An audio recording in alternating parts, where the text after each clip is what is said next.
In the previous video, we came up with this result that determines what the area distortion factor is for a general change of coordinates. Let's talk about a coordinate transformation that we already know, whose area distortion factor we already know, and that is going from polar into Cartesian. So in this transformation, I know what x is, r cos theta. That means that the partial derivative of x with respect to r is cos theta. The partial derivative of x with respect to theta is negative r sine theta.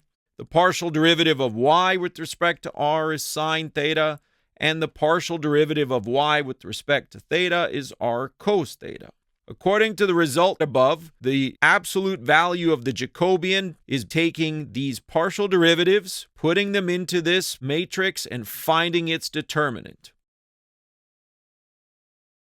So this produces cos theta, a negative r sine theta, a sine theta, and an r cos theta. If we take the determinant, we'll get r cos squared theta, subtract a negative r sine squared theta. This is going to end up giving us the absolute value of an r, but in polar coordinates, this is always positive. So as expected, we get r as the area distortion factor. The Jacobian does produce the right result.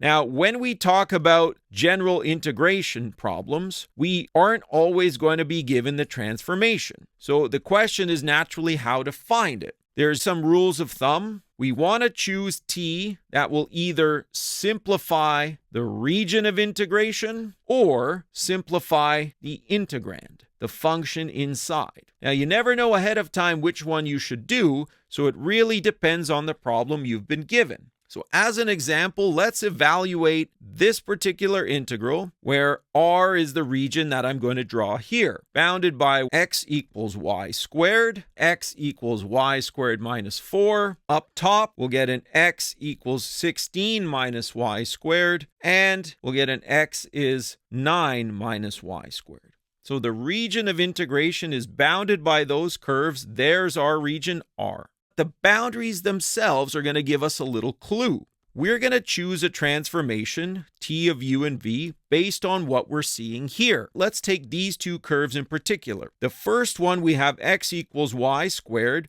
or x minus y squared is 0. And then x equals y squared minus 4, or x minus y squared is negative 4. So it seems reasonable for us to try to use u equals x minus y squared as one of our variables. Now in the other situation, we have x equals 16 minus y squared, or x plus y squared is 16. X equals 9 minus y squared, or x plus y squared is 9. So we're going to say v is x plus y squared. So this is going to form the basis of our transformation, because if I choose these, this region D star in the UV plane is going to be very simple. U goes from negative 4 to 0, and V goes from 16 to 9. Now note that U will always be less than V in this particular problem.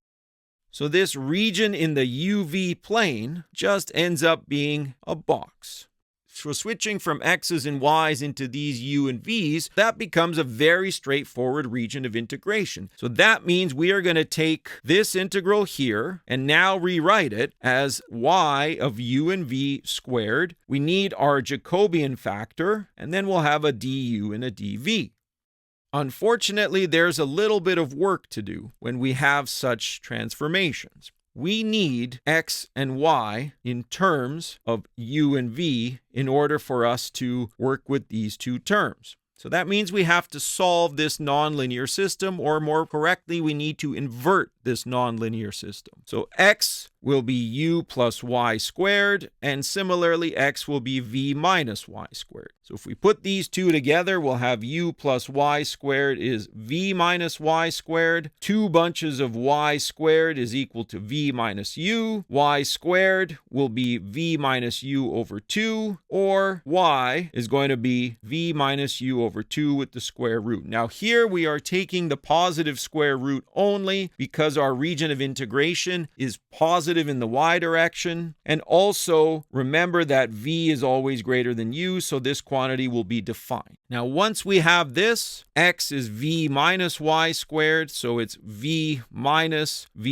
u over 2, which ends up producing v plus u over 2. So we now have our inverted transformation. So we can now use this inversion to determine the terms in our Jacobian and in our integral. So dx du will be a half. Dx dv will also be a half. dy du, we need to use the chain rule. We'll get a 1/2 v minus u over 2 to the negative 1/2 times a negative 1/2. This will simplify to negative 1/4 square root of 2 over v minus u. And if we wanted to pull in a factor of 2 and simplify, this would end up giving us a 1 over 2 root 2 square root of v minus u. Now dy dv is going to be very similar, 1/2 v minus u over 2 to the negative 1/2 times a positive 1/2, which just ends up being 1 over 2 root 2 square root of v minus u.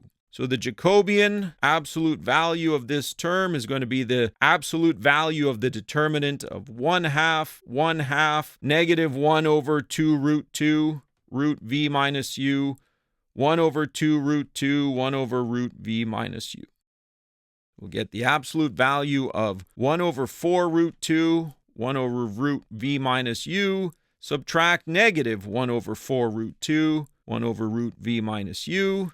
So this gives us two bunches of 1 over 4 root 2. So this ends up being the absolute value of 1 over 2 root 2, 1 over root v minus u. This quantity is always positive. So the Jacobian is simply 1 over 2 root 2, 1 over square root v minus u. The integral that we started with now translates into the following. Integral from 9 to 16, from negative 4 to 0, v minus u over 2, this is y squared. The Jacobian ends up giving us this quantity, and we are integrating with respect to u first, and then with respect to v. This root will cancel with one of those. We'll get a 9 and a 16, negative 4 up to 0. We'll get a 1 over 4 root 2 square root of v minus u du dv. W will be v minus u. dw will be negative du. When u is equal to negative 4, w is v plus 4. And when u is equal to 0,